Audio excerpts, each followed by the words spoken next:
प्यारे भक्तों, जय श्री श्याम।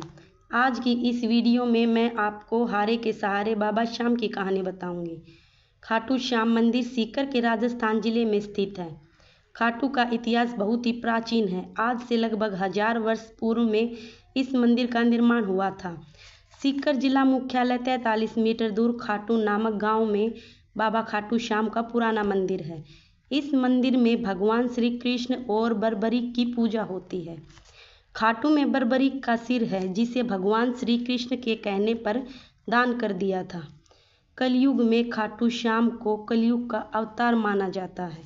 श्याम बाबा को हारे का सहारा भी कहा जाता है, क्योंकि जिसकी मनोकामना पूरी दुनिया में नहीं होती, वो श्याम बाबा की चौखट पर सिर रख देता है तो श्याम बाबा अपनी कृपा बरसा देते हैं।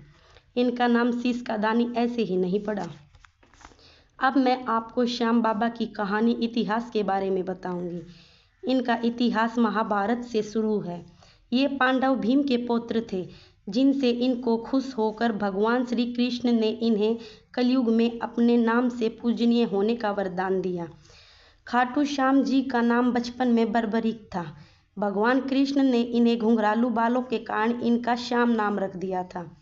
श्याम बाबा को हारे का सहारा, नीले घोड़े वाला, 3 बाणधारी, श्याम प्यारा, लखदातार, खाटू वाला श्याम, खाटू नरेश आदि नामों से भी जाना जाता है।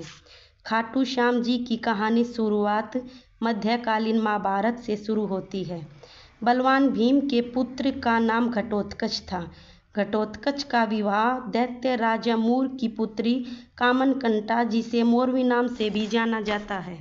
घटोत्कच और मोरवी का एक पुत्र था, जिनका नाम बर्बरीक था। बर्बरीक ने अपनी माता मोरवी और श्री कृष्ण से युद्ध कला सीखी और भगवान शिव की तपस्या की, जिससे भगवान शिव ने प्रसन्न होकर उन्हें 3 बाण दिए। ये 3 बाण उनको तीनों लोकों में विजय दिलवा सकते थे।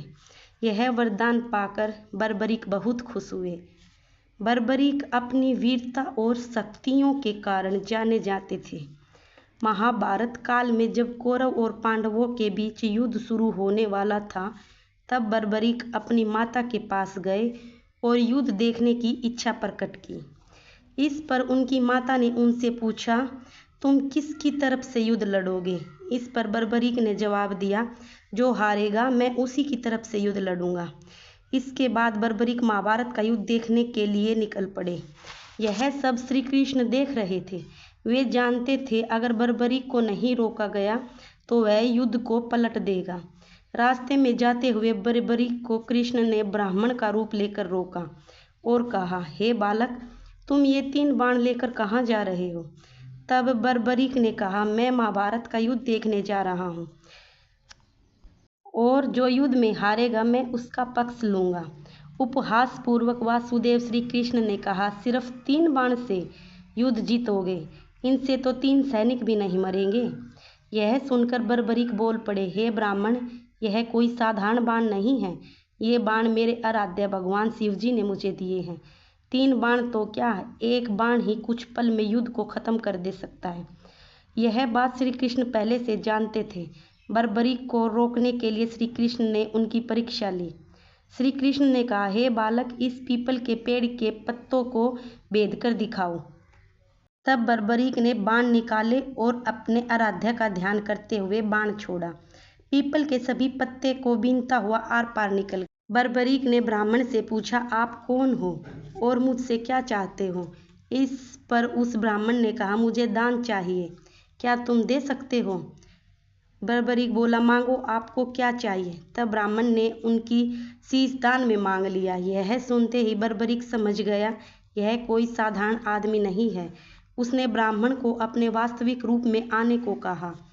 तब भगवान श्री कृष्ण ने बर्बरीक को अपने असली रूप के दर्शन दिए। अपने गुरु को सामने पाकर बर्बरीक धन्य हो गया। तब बर्बरीक ने रात भर भजन किया और अगले दिन फागुन शुक्ल द्वादशी को स्नान कर बिना देर किए अपने हाथों से अपना शीश काटकर श्री कृष्ण के चरणों में रख दिया।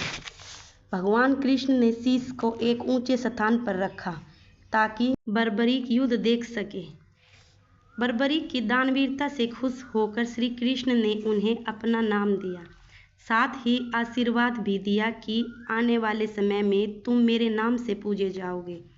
जब भी कोई टूटा व हारा हुआ इंसान तुम्हारे पास आएगा, तुम्हारी चौखट पर आते ही उसकी किस्मत बदल जाएगी।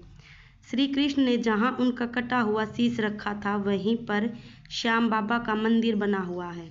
तो यह है बाबा श्याम की कहानी। प्यारे भक्तों, अगर आपको वीडियो अच्छी लगी तो प्लीज़ लाइक, सब्सक्राइब व शेयर ज़रूर करें। भगवान श्री कृष्ण ने इन्हें आशीर्वाद दिया, जैसे जैसे कलयुग आपदा बढ़ेगी, तुम्हारी यश और आस्था बढ़ेगी। हमारे बाबा श्याम कलयुग में भक्तों का सहारा बने हुए हैं। जब इंसान इनकी शरण में चला जाता है तो अपने सारे दुख तकलीफ भूल जाता है। इन्हें कलयुग का भगवान भी कहा जाता है। जो व्यक्ति अपने जीवन में हार चुका है, उसे एक बार जरूर श्याम बाबा की शरण में जाना चाहिए। अगर आपको यह वीडियो अच्छी लगे तो कमेंट बॉक्स में जय श्री श्याम जरूर लिखें।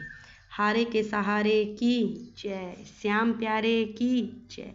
जय श्री श्याम।